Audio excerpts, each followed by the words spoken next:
Battlefield 2042 is now making its stride, and we wanted to cover the game on as many cloud platforms as we could. Battlefield 2042 is a demanding game, and if you subscribe from AirGPU, you might be wondering what tier will be the best to play the game. Well, I got footage and info on all the tiers. So which are the best tiers you can use to experience the Battlefield moments we all love? Let's lock and load and find out.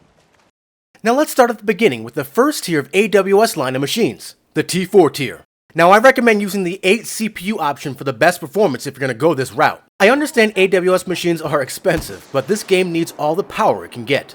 Now in terms of graphics, the T4 will perform similar to an RTX 3060. It's not terrible, but it's not the best either, so make sure you set your sights on playing on no bigger than 1440p. Now if you do go 1440p, set the graphics to low for 60 FPS gameplay.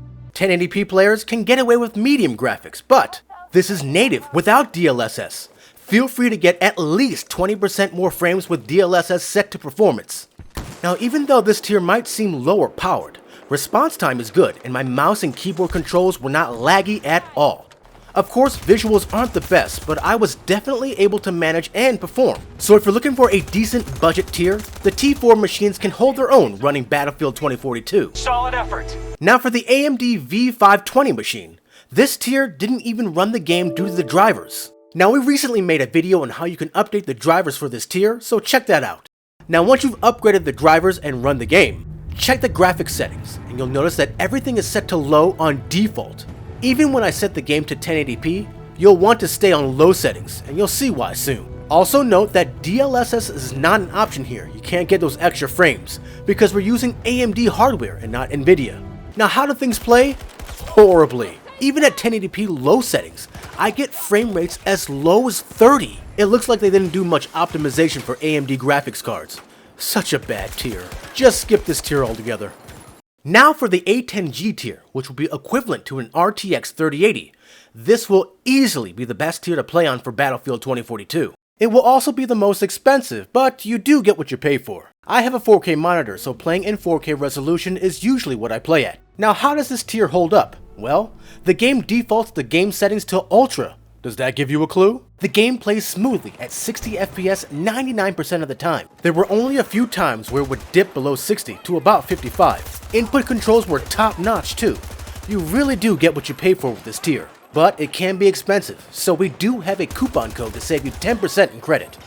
Now if you're lucky enough to be close enough to use the RTX series, these machines do have varied performance on Battlefield 2042, but they are much cheaper to run with much higher bandwidth, so you can enjoy a clear picture without the extra cost. Now this tier starts at 65 cents an hour, but the problem is not the price, it's the performance. This tier cannot handle the game fully.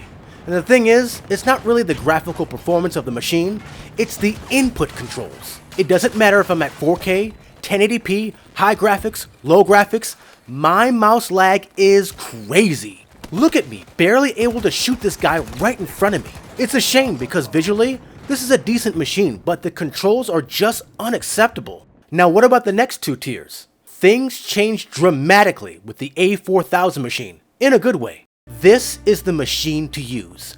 I can go 4K with the graphics set to high and set DLSS to performance and get over 60 FPS. Plus, I get no lag with my input controls, and my overall performance is great.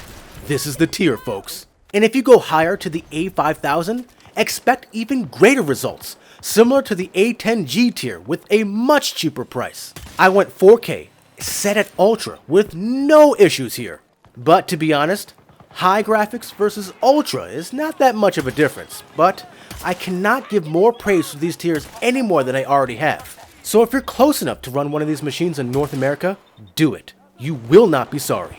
Now please note that I did have to upgrade the graphics drivers for all the RTX series machines. I did this with the GeForce Experience software and then I restarted the machine to get the game to play. You'll probably have to do the same. So overall, my picks are the A4000 for the RTX series and the T4 tier for the AWS line. Now if you're rolling in dough, feel free to use the A10G tier for max performance. And don't forget we have a 10% off coupon to help with those expenses. If you like this overview of Battlefield 2042 on AirGPU, give us a like. Also, make sure to join as a member of the channel or join as a Patreon in the links below. And above all else, make sure to subscribe to keep it locked right here at the only place where you can do battle in gaming heaven, Cloud Gaming Battle.